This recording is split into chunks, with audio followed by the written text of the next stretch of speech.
Hai, kami dari kelompok 6 akan mempresentasikan tentang komunikasi data, perangkat keras dan lunak komunikasi, koneksi umum, dan koneksi jaringan. Sebelumnya, izinkan kami memperkenalkan diri terlebih dahulu. Kami dari kelompok 6, perkenalkan nama saya Kadek Dwi Novianti Soreani. Selanjutnya ada teman saya Nima Desri Novianti dan Singurah Bagus Arya Pujawitnyana.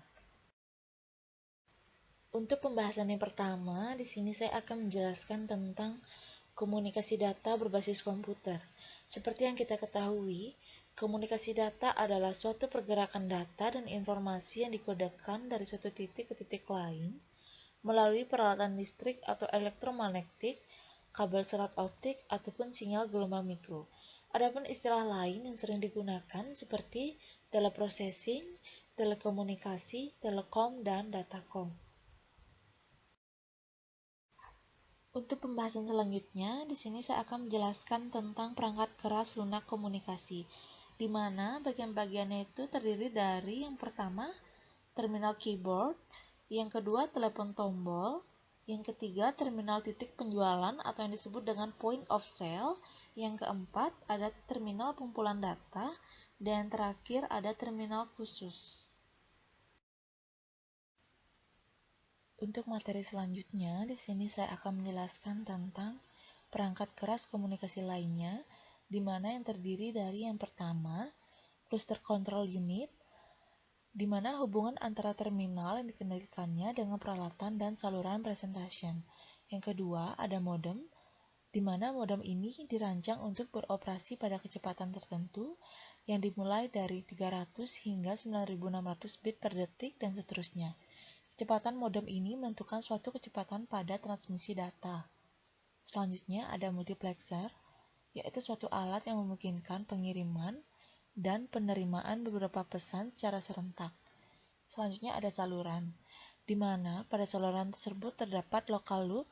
Saat sinyal meninggalkan modem pengirim, mereka bergerak melalui suatu local loop yang menyediakan hubungan antara peralatan perusahaan dengan sentral dari perusahaan telepon di kota pengirim.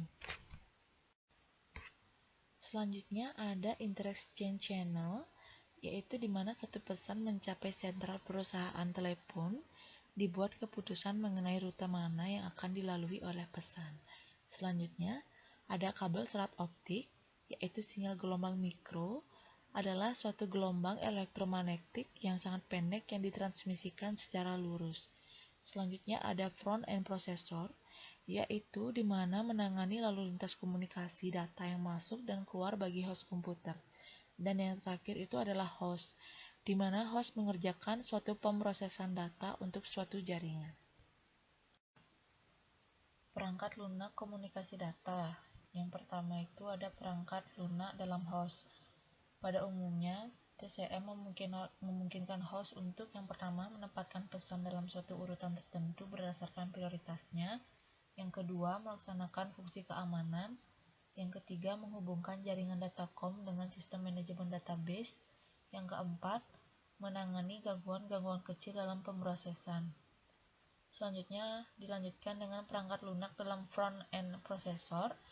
Sebagian kecil dari fungsinya yang penting adalah yang pertama, menentukan jika terminal ingin menggunakan saluran, yang kedua memelihara catatan kegiatan, yang ketiga mengubah kode-kode yang digunakan, yang keempat melaksanakan fungsi editing, dan yang terakhir menambahkan dan menghapus kode-kode routing. Koneksi umum. Yang pertama, local area network, jaringan wilayah pribadi di dalam sebuah gedung atau kampus yang berukuran sampai beberapa kilometer. Yang kedua, metropolitan area network versi LAN yang berukuran lebih besar dan biasanya menggunakan teknologi yang sama dengan LAN. Yang ketiga, wide area network, jangkauannya mencakup daerah geografis yang luas, seringkali mencakup sebuah negara bahkan benua. Yang keempat, internet, kumpulan jaringan yang terinterkoneksi, inilah yang disebut dengan internet. Yang kelima, jaringan tanpa kabel. Suatu solusi terdapat komunikasi yang tidak bisa dilakukan dengan jaringan yang menggunakan kabel. Ciri-ciri jaringan komputer. Berbagai perangkat keras, hardware, berbagai perangkat lunak, software, selanjutnya berbagai saluran komunikasi internet, selanjutnya berbagai data dengan mudah, dan yang terakhir memudahkan komunikasi antar pemakai jaringan.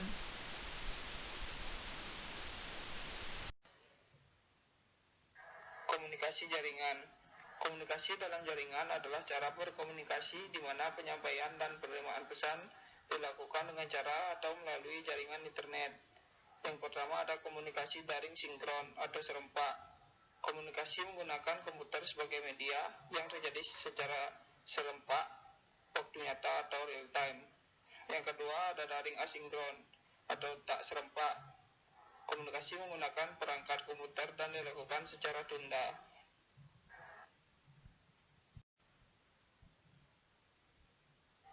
Fungsi komunikasi. Fungsi komunikasi dapat dibagi menjadi 4. Yang pertama ada sebagai informasi, yaitu komunikasi membantu proses penyampaian informasi yang diperlukan individu atau kelompok. Yang kedua ada sebagai kendali, yaitu komunikasi bertindak untuk mengendalikan perilaku anggota dalam beberapa cara. Yang ketiga ada sebagai motivasi, yaitu komunikasi membantu perkembangan motivasi dengan menjelaskan para karyawan apa yang harus dilakukan, bagaimana mereka bekerja dengan baik.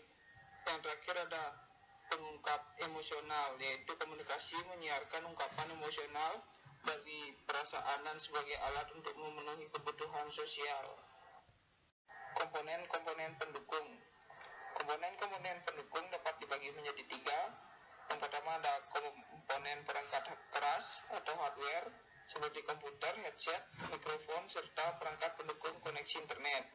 Yang kedua ada komponen perangkat lunak atau software seperti Skype, Google+, Hangout, web conference, dan lain-lain.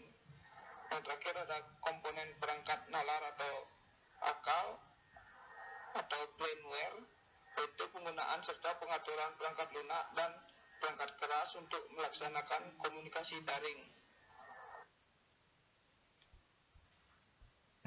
Kelebihan dan kekurangan komunikasi daring.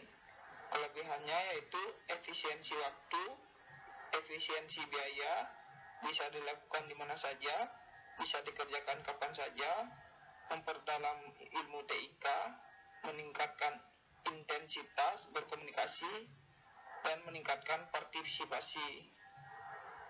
Kekurangannya, yang pertama tidak mewakili emosi pengguna, memerlukan perangkat khusus, tersambung dengan internet, menyita konsentrasi, dan yang terakhir terlalu banyak informasi tidak penting. Kelebihan